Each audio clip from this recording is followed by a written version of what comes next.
to a very spooky episode of Creators Corner, the talk show where I spotlight student creators on Longmont University's campus. I'm your host, the Onceler, and today is a very special episode with a very special guest. So, let's get right into it. Today's guest is a talented dancer and choreographer from Williamsburg, Virginia, who's been expressing themselves through movement for over 13 years. They're a junior nursing major with a minor in psychology and an active member of the Longmont Company of Dancers. Outside the studio, they're also involved in Phi Sigma Pi and Alpha Phi Omega, with experience and styles ranging from ballet and tap to hip-hop and contemporary. They find inspirations in everyday life and turn it into art through dance. So I would like to welcome H. Alexander. H, thank you so much for coming on the show. Of course, of course. Can you tell people what your Halloween costume is? Yeah, I'm Scooby-Doo. I don't have the rest of my mystery gang, but you get the idea. And as you can see, I'm the Onceler. Kill all the trees. Cool. Kill all the trees. I can't see. Mm-hmm. So, H, my first question for you. Okay. You've been dancing for 13 years and choreographing for 5. What first inspired you to start dancing, and what keeps you passionate about it today? Well, I started dancing when I was about 7 years old. I went to preschool at like a recreational center, which sounds weird, but they had a ballet class at that recreational center, and I fell in love with it there, and I begged my mother to put me into dance.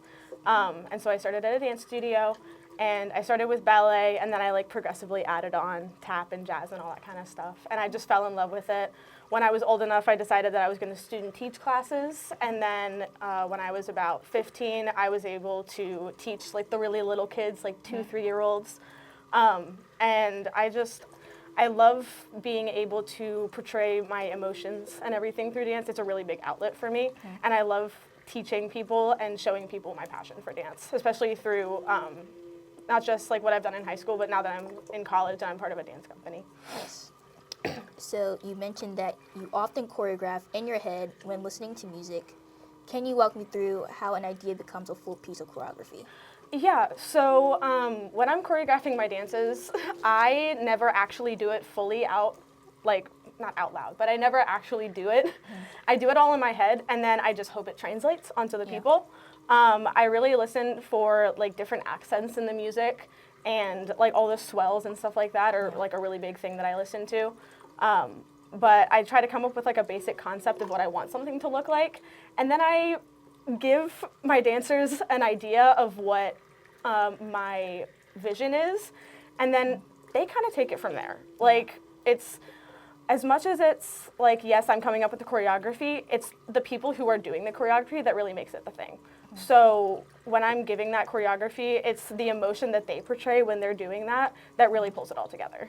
Yes. So you've done almost every style from ballet and point to hip-hop and contemporary. How does working across so many forms influence your movement and creativity? It's really interesting being able to fluctuate between all of those different types of dance, especially because they're so different. Like, I never did hip-hop until I got here. I could never pop and lock. It was never my thing. But it's so different from ballet, which is what I started off with. It's very, very centered, and you're very upright and graceful. And I just like the different emotions and ways that you can like portray yourself in those different types of dance. I really like tap. I'm choreographing my very first tap number this semester, and I'm very excited. I just like the rhythmic nature of it, and how like not loud, but how exciting it can be, and just how the different types of dance can portray different emotions and stuff like that. Yeah. So, have you learned different dance styles since being in the company, or have you already knew a little bit about dance styles before you got here? I had known about most dance styles before I got here. Like I said, I hadn't done hip-hop before. I had tried it. I was horrible at it. But then I had an amazing choreographer my very first semester here, and I fell in love with hip-hop with her. So I definitely discovered my love for hip-hop through my dance company here, but everything else I developed when I was younger. Okay. So dance can be such a personal and emotional art form. What kinds of stories or emotions do you try to express through your choreography? I think if you ask any of the girls that I choreograph for what emotion we portray most often in my dances is, it's desperation. I don't know why. It just seems like a very easy emotion to portray through dance because you can do so much with like your entire body. But I really like telling stories through dance. My very first dance that I ever choreographed here was to Build a Home by Cinematic Orchestra, and I dedicated it to LXD and finding my home there. Last semester, I choreographed to a song about depression and staying alive and fighting through suicidal ideation. Yeah.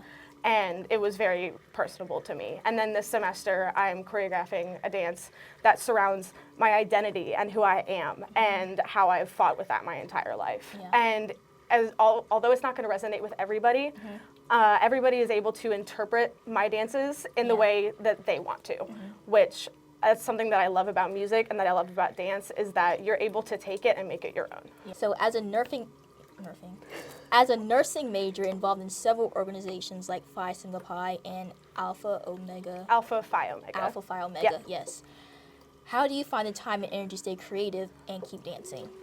Honestly, because I choreograph when I'm just like listening to music, it's just kind of second nature to me. But when I have to actively think about choreographing,